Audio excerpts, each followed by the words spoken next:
Catering ബിസിനസിന്റെ മറവിൽ ലഹരി വിൽപ്പന നടത്തിയ രണ്ടുപേരെ അറസ്റ്റ് ചെയ്ത സംഭവത്തിൽ പിടിയിലായവർക്ക് കാറ്ററിംഗ് മേഖലയുമായി ബന്ധമില്ലെന്ന് കേരള കാറ്ററേഴ്സ് അസോസിയേഷൻ.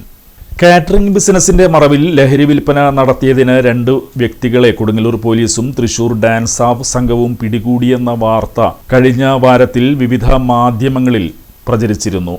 ഇതേക്കുറിച്ച് കേരള കാറ്ററേഴ്സ് അസോസിയേഷൻ അന്വേഷിക്കുകയും സത്യാവസ്ഥ അന്വേഷിച്ചപ്പോൾ പിടിക്കപ്പെട്ട വ്യക്തികൾ കാറ്ററിംഗ് മേഖലയുമായി യാതൊരു ബന്ധവുമില്ലാത്തവരാണെന്നും വാർത്ത തെറ്റാണെന്നും ബോധ്യപ്പെട്ടതായി KCA ചാലക്കുടി മേഖലാ പ്രസിഡന്റ് PP ബാബു, മണപ്പുറം മേഖലാ പ്രസിഡന്റ് സുൽഫിക്കർ അലി PK, ചാലക്കുടി മേഖലാ സെക്രട്ടറി ചാൾസ് ജോൺസൺ, മറ്റ് മേഖലാ ഭാരവാഹികളായ ഷമീർ, റഷീദ് എന്നിവർ അറിയിച്ചു.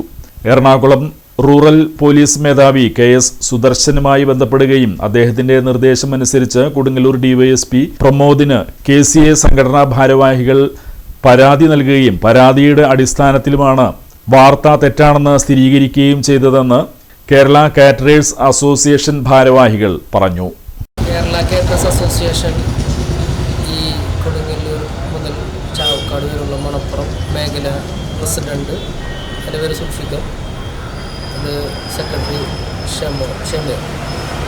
കഴിഞ്ഞ ദിവസം പത്രമാധ്യമങ്ങളിൽ കാറ്ററിങ്ങിൻ്റെ മറവിൽ MDM പിടിച്ചു എന്ന് പറഞ്ഞിട്ടൊരു വാർത്ത വന്നിരുന്നു. അത് തികച്ചും കാറ്ററിംഗ് മേഖലയെ വളരെയധികം ബാധിക്കുന്ന ഒരു വാർത്തയായിരുന്നു. കാരണം എന്താണെന്ന് വെച്ച് കഴിഞ്ഞാൽ കാറ്ററിങ്ങിൻ്റെ മറവിൽ എന്ന് പറയുമ്പോൾ കാറ്ററിംഗ് നടത്തുന്ന എല്ലാ മുതലാളിമാരും ഇതിൻ്റെ മറവിൽ MDM മറ്റുള്ള ലഹരി പദാർത്ഥങ്ങൾ വിൽക്കുന്നു എന്നുള്ളൊരു വാർത്ത പോലെയാണ് വന്നിരുന്നത്. അത് ഞങ്ങളുടെ മേഖലയെ ഒരുപാട് ബാധിച്ചിട്ടുണ്ട്. വേറൊന്നുമല്ല, നമുക്ക് സർവീസിന് വരുന്ന മറ്റു തൊഴിലാളികളും അതുപോലെ തന്നെ വിദ്യാർത്ഥികളൊക്കെയാണ് വരുന്നത്. അവരുടെ വീടുകളിൽ ഇങ്ങനൊരു വാർത്ത കാണുമ്പോൾ ഇതിൻ്റെ ബാക്കിലുണ്ടാകുന്ന ബുദ്ധിമുട്ട് വളരെയധികം വേദനിപ്പിക്കുന്നതാണ്. എന്താണെന്ന് വെച്ച് കഴിഞ്ഞാൽ അവർ വീട്ടുകളിൽ നിന്ന് അവരെ വർക്കിന് വിടാത്തൊരു സാഹചര്യം, കാര്യങ്ങൾ അങ്ങനെയൊക്കെയുള്ള സാഹചര്യങ്ങൾ വന്നു. അപ്പോൾ ഇതിൽ പിടിച്ചിട്ടുള്ള 2 വ്യക്തികൾ കാറ്ററിങ്ങിൻ്റെ വർക്ക്, ഈ പറഞ്ഞ സർവീസ്, അതേപോലെ സ്റ്റേജ് ഡെക്കറേഷൻ അങ്ങനെയുള്ള വർക്കുകൾക്ക് 5-6 മാസങ്ങൾക്ക് മുമ്പ് വരെ പോയിട്ടുണ്ടെന്നല്ലാതെ അവർ സ്ഥിരമായിട്ടൊരു കമ്പനിയിൽ വർക്ക് ചെയ്യുന്ന ആളുകളോ അങ്ങനെയൊന്നുമല്ല. അവർ ഏത് വർക്കിനും പോകുന്ന ആളുകളാണ്. അപ്പോൾ ഇങ്ങനൊരു വാർത്ത വന്നത് വളരെ യാദൃശ്ചികമായും പത്രമാധ്യമങ്ങളിൽ വന്നത് ഞങ്ങളുടെ മേഖലയെ ഒരുപാട് ബാധിക്കുന്ന ഒരു വാർത്തയായതിൻ്റെ പേരിൽ ഞങ്ങൾ കൊടുങ്ങല്ലൂർ DYSP സാറിന് ഞങ്ങളൊരു പരാതി കൊടുത്തു. അപ്പോൾ സാർ അതിൻ്റെ യഥാർത്ഥമായ കാര്യങ്ങൾ പോലീസ് ഹെഡ്ക്വാർട്ടേഴ്സിൽ വിളിച്ച് ചോദിച്ച് കാര്യങ്ങളൊക്കെ അറിഞ്ഞു.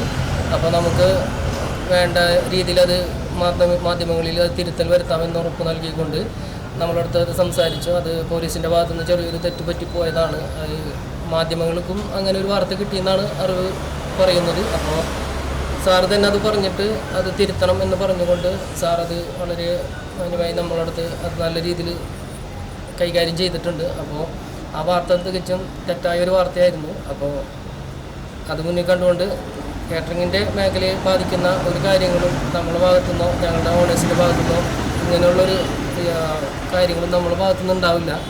അത് ഇന്നവർക്ക് ഉണ്ടായിട്ടില്ലാത്തൊരു കാര്യമാണ്. അപ്പോൾ ഇങ്ങനൊരു വാർത്ത വന്നതിൻ്റെ പേരിൽ ഞങ്ങൾക്ക് എല്ലാവർക്കും ഭയങ്കര വിഷമമുണ്ട്. ഞങ്ങൾക്ക് ഇതിലൊരു പ്രതിഷേധം എന്നുള്ള രീതിയിൽ ഞങ്ങൾ ഒരു പെറ്റീഷൻ കൊടുത്തതിൻ്റെ പേരിൽ DYSP സാറ് അത് വളരെയധികം നല്ല രീതിയിൽ കൈകാര്യം ചെയ്ത് നമുക്ക് മാധ്യമങ്ങളോട് അത് തിരുത്തൽ വരുത്തണമെന്നുള്ള പ്രത്യേകം റിക്വസ്റ്റ് ചെയ്തിട്ടുണ്ട്. അപ്പോൾ വളരെ നന്ദിയുണ്ട് സാറിനോടും പോലീസ് ഡിപ്പാർട്ട്മെൻറ്റിനോടും വളരെ നന്ദി. നമ്മൾ